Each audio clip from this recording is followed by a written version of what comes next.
एक एक बहुत ही हैरान करने वाली बात से शुरू करते हैं। किसी की सेहत और वो कितना लंबा जिएंगे, ये सिर्फ उनके खान-पान या कसरत पर नहीं, बल्कि समाज में उनकी हैसियत यानी उनके स्टेटस पर निर्भर करता है। ये सुनने में ही कितना अजीब लगता है ना? बिल्कुल। पहली बार जब कोई सुनता है तो यकीन ही नहीं होता, लगता है कोई मजाक है।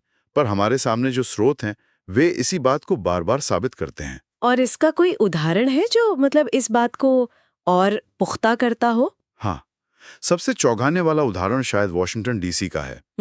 वहां अगर आप मेट्रो में बैठें और एक छोर से दूसरे छोर तक जाएं, तो हर कुछ मिनटों के सफर में लोगों की औसत उम्र एक एक साल कम होती जाती है। क्या? हाँ, शहर के एक कोने से दूसरे कोने तक पहुंचते पहुंचते जिंदगी में 20 साल का फर्क आ जाता है। 20 साल?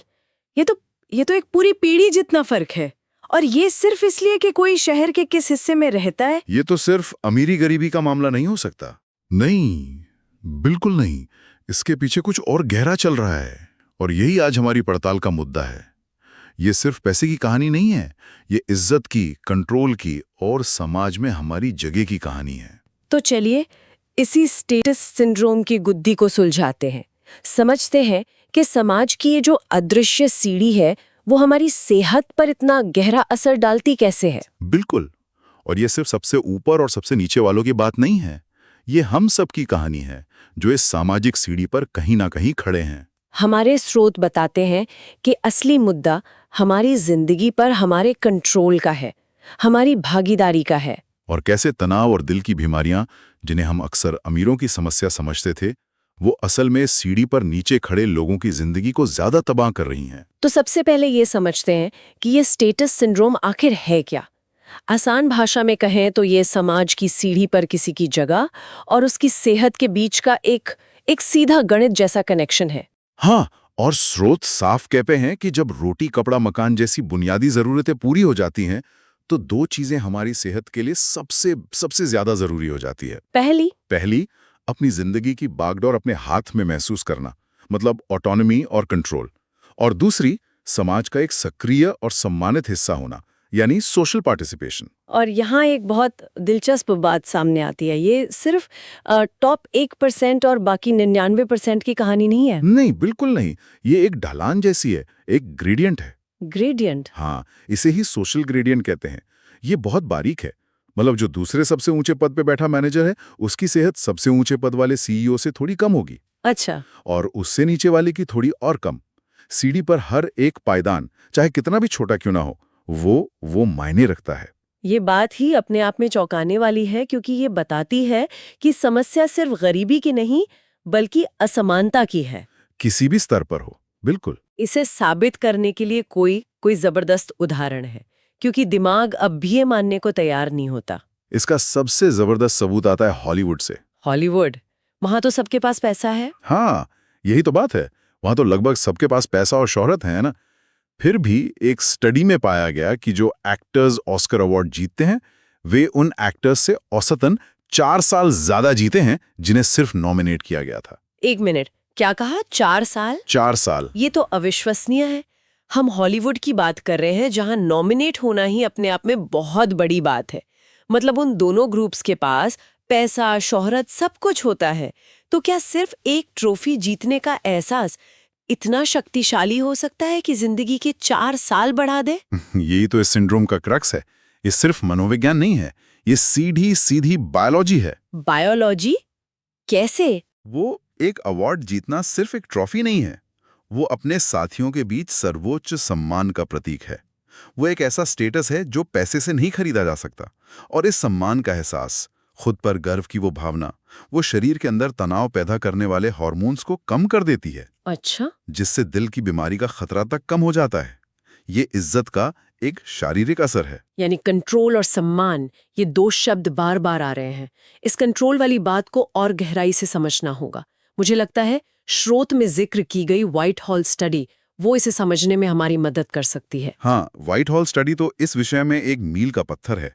ये कई दशकों तक ब्रिटिश सरकारी कर्मचारियों पर की गई थी। और इसकी खास बात ये थी कि ये एक तरह का, आप कह सकते हैं, नेचुरल एक्सपेरिमेंट था। नेचुरल एक्सपेरिमेंट मतलब?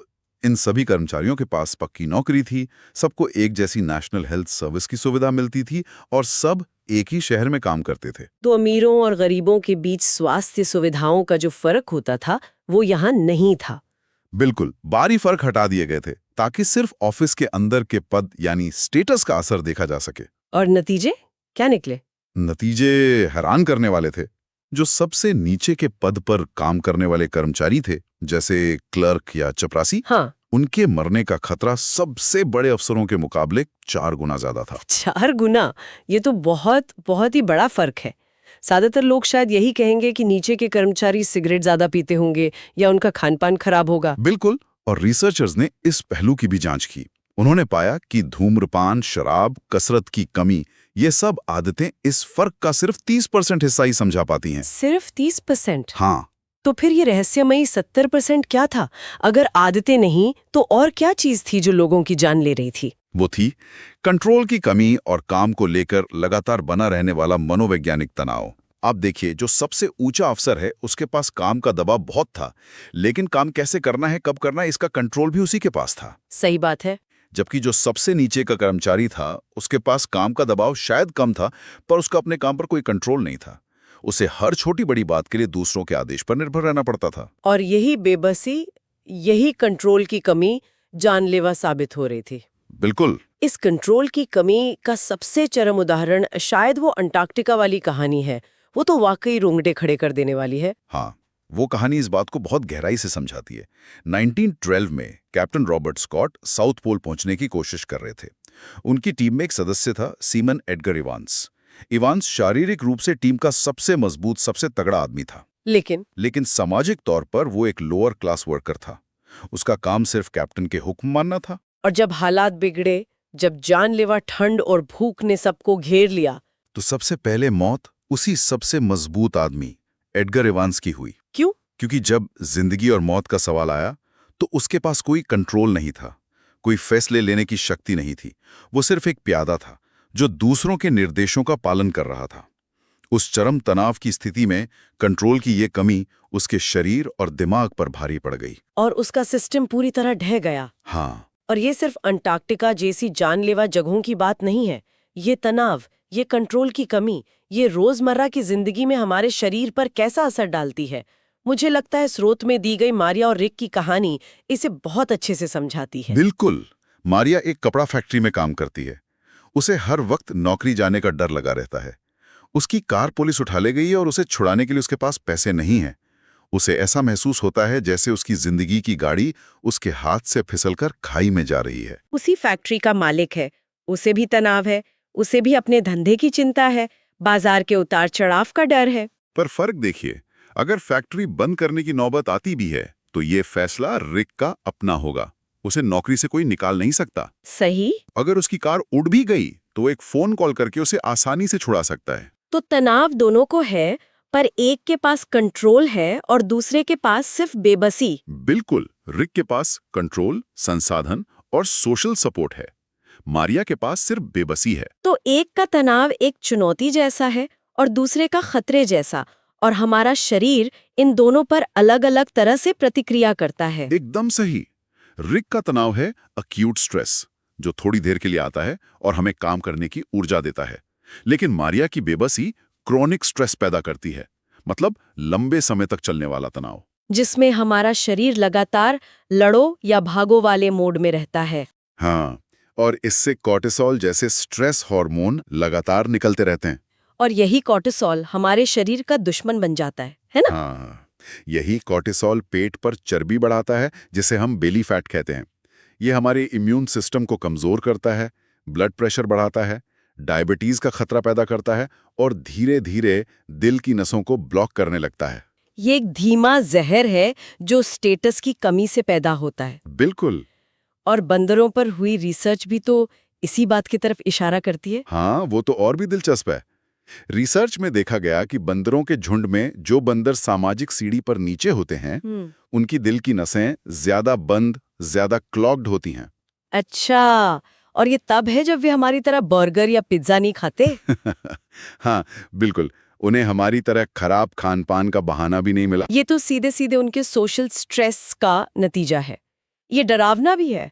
और इससे ये भी पता चलता है कि ये सिर्फ काम या पैसे की बात नहीं है, काम के बाहर की दुनिया भी उतनी ही जरूरी है। बहुत बड़ा फैक्टर है। स्रोत में एक कमाल की रिसर्च का जिक्र है। वैज्ञानिकों ने कुछ वॉलंटियर्स को इकट्ठा किया और उनकी नाक में जुकाम पैदा करने वाला वायरस डाल दिया। जानबूझकर? कमाल के वॉलंटियर्स होंगे। हाँ, पर नतीजा और भी कमाल का था। सब लोग बीमार नहीं पड़े। जिन लोगों के सामाजिक रिश्ते, दोस्त, परिवार, पड़ोसी ज्यादा और मजबूत थे, वे बहुत कम बीमार पड़े। और जिनके रिश्ते कम थे? जिनके सिर्फ 1 से 3 सामाजिक रिश्ते थे, उनके बीमार पड़ने की संभावना 3 गुना ज्यादा थी। 3 गुना? सिर्फ इसलिए कि उनके दोस्त कम थे? इसका मतलब अकेलापन सिर्फ मन को दुखी नहीं करता, ये तो हमारे शरीर की बीमारियों से लड़ने की ताकत, हमारी इम्यूनिटी को भी खा जाता है। अकेलापन एक जहर है और सामाजिक जुड़ाव दवा। इसीलिए जापान और अमेरिका की तुलना इतनी जरूरी हो जाती है। पर लंबी उम्र के मामले में दुनिया में 26वें नंबर पर आता है। वहीं जापान, जहां प्रति व्यक्ति आय कम है, लोग सिगरेट भी ज्यादा पीते हैं, वहां के लोगों की सेहत दुनिया में सबसे अच्छी है। और इसकी वजह कोई जापानी जीन या खास डाइट नहीं है, बल्कि उनका समाज है। बिल्कुल, वजह है उनका मजबूत सामाजिक जुड़ाव, जिसे सोशल कोहेजन कहते हैं। वहां समाज में अमीरी गरीबी का फर्क अमेरिका की तुलना में बहुत कम है। लोग एक दूसरे पर ज्यादा भरोसा करते हैं। और कंपनियां भी अपने कर्मचारियों का ज्यादा ध्यान रखती हैं। हाँ, कंपनियां अक्सर अपने कर्मचारियों को जिंदगी भर के लिए रखती हैं, जिससे वे खुद को एक बड़े परिवार का हिस्सा महसूस करते हैं। ये जुड़ाव और सुरक्षा का एहसास ही उनकी अच्छी सेहत का राज है। और ये जुड़ाव और सुरक्षा की कहानी तो शायद हमारे पैदा होने के साथ ही शुरू हो जाती है। मतलब हमारी सेहत की नींव तो बचपन में ही रख दी जाती है। हाँ बिल्कुल। स्रोत में लेखक ने अपने चाचाओं की एक बहुत ही व्यक्तिगत कहानी बताई है। वो कहानी दिल को छू लेती है। लेखक बताते हैं कि जब उनका परिवार बहुत गरीब था, तो जो बड़े भाई उस दौर में पैदा हुए, उनकी लंबाई कम रह गई। लेकिन जैसे जैसे परिवार की आर्थिक स्थिति सुधरती गई, जो छोटे भाई बाद में पैदा हुए, उनकी लंबाई ज्यादा निकली। एक ही माँ बाप के बच्चे, पर बचपन के माहौल ने उनकी शारीरिक बनावट तक बदल दी। हाँ, ये दिखाता है कि बचपन का माहौल हमारी बायोलॉजी को हमेशा के लिए बदल सकता है। पर क्या इसका असर सिर्फ लंबाई जैसी चीजों तक ही सीमित है, या ये हमारे सोचने के तरीके और तनाव झेलने की क्षमता पर भी असर डालता है? बहुत जरूरी सवाल है। इसका असर बहुत गहरा होता है और जिंदगी भर रहता है। इसे अटैचमेंट थ्योरी बहुत अच्छे से समझाती है। Attachment theory? हाँ, जिन बच्चों को बचपन में अपनी माँ से भरपूर प्यार, सुरक्षा और एक स्थिर माहौल मिलता है, उनका दिमाग तनाव को बेहतर ढंग से संभालने के लिए तैयार हो जाता है। वे बड़े होकर ज्यादा आत्मविश्वासी बनते हैं। और जिन्हें ये सुरक्षा नहीं मिलती, उनका स्ट्रेस रिस्पॉन्स सिस्टम हमेशा हाई अलर्ट पे रहता है। वे दुनिया को एक खतरनाक जगह के तौर पर देखते हैं और छोटी छोटी बातों पर भी ज्यादा तनाव महसूस करते हैं। लेकिन क्या इसे बदला जा सकता है? हाँ, अच्छी बात यह है कि माहौल इस पर भी असर डाल सकता है। बंदरों पर हुई एक और स्टडी है। बंदरों से हम वाकई बहुत कुछ सीख सकते हैं। सच में। इस रिसर्च में वैज्ञानिकों ने उन बंदरों के बच्चों को लिया जो पैदाइशी तौर पर बहुत डरपोक और शर्मीले थे। इन बच्चों को उनकी माँओं से अलग करके ऐसी पालक माँओं के पास पाला गया जो बहुत प्यार करने वाली और ध्यान रखने वाली थी। तो नतीजा क्या हुआ? नतीजा ये हुआ कि वो डरपोक बच्चे न सिर्फ निडर और आत्मविश्वासी बने, बल्कि बड़े होकर अपने झुंड के लीडर भी बन गए। कमाल है। मतलब एक अच्छे और सुरक्षित माहौल ने उनकी जन्मजात कमजोरी को भी दूर कर दिया। बिल्कुल। तो आज की इस पूरी चर्चा को अगर मैं समेटने की कोशिश करूं, तो सार ये है कि सेहत सिर्फ एक व्यक्तिगत मामला नहीं है, ये एक सामाजिक मामला है। हम जिम में कितना पसीना बहाते हैं या कितनी सलाद खाते हैं, ये जरूरी है, पर शायद उससे भी ज्यादा जरूरी ये है कि समाज में हमारी जगह क्या है, हमारी जिंदगी पर हमारा कंट्रोल कितना है और लोगों से हमारा जुड़ाव कैसा है। बिल्कुल। असली समस्या सिर्फ सिगरेट या खराब खाना नहीं है। असली समस्या वो बेबसी, वो तनाव और वो अकेलापन है जो लोगों को इन आदतों की तरफ धकेलता है। तो इसका समाधान सिर्फ बेहतर दवाइयों में नहीं है? नहीं, इसका समाधान एक बेहतर और ज्यादा बराबरी वाले समाज को बनाने में है। तो फिर रास्ता क्या है? अगर हमें इस स्टेटस सिंड्रोम से लड़ना है, तो हमें कहां से शुरू करना होगा? स्रोत 4 मुख्य बातों पर जोर देते हैं। पहला, हर बच्चे को एक अच्छी और सुरक्षित शुरुआत देना। दूसरा, काम की जगहों को ऐसा बनाना जहां लोगों को ज्यादा कंट्रोल और सम्मान महसूस हो। और तीसरा, ऐसे मोहल्ले और समुदाय बनाना जो सुरक्षित हों और जहां लोग एक दूसरे से जुड़ सकें। और चौथा, हमारे बड़े बुजुर्गों को अकेलेपन से बचाना। जैसा कि महान अर्थशास्त्री अमर्त्य सेन ने कहा था, असली गरीबी पैसे की कमी नहीं, बल्कि अपनी मर्जी की जिंदगी जीने की आजादी की कमी है। और यही आजादी, यही कंट्रोल अच्छी सेहत की चाबी है। जाते जाते एक विचार सबके लिए छोड़ जाते हैं। स्रोत में एक एक्सपेरिमेंट का जिक्र है, जहां लोगों को 2 विकल्प दिए गए। या तो वे $50,000 कमाएं, जबकि उनके पड़ोसी 25,000 कमा रहे हों, या फिर वे $1,00,000 कमाएं, जबकि उनके पड़ोसी 2 लाख कमा रहे हों। और ज्यादातर लोगों ने पहला विकल्प चुना, $50,000 वाला। यानी उन्हें ज्यादा अमीर होने से ज्यादा जरूरी ये लगा कि वे अपने पड़ोसियों से ज्यादा अमीर हों। हाँ, दूसरों से ऊपर रहने की हमारी ये चाहत बहुत गहरी है। ये और स्वाभाविक है। तो हम एक ऐसा समाज कैसे बना सकते हैं जो इस होड़ के बुरे असर को कम कर सके? क्या इज्जत और स्टेटस पाने के ऐसे तरीके हो सकते हैं जो सेहत के लिए नुकसानदायक न हो, बल्कि उसे और बेहतर बनाए? इस पर सोचना जरूरी है।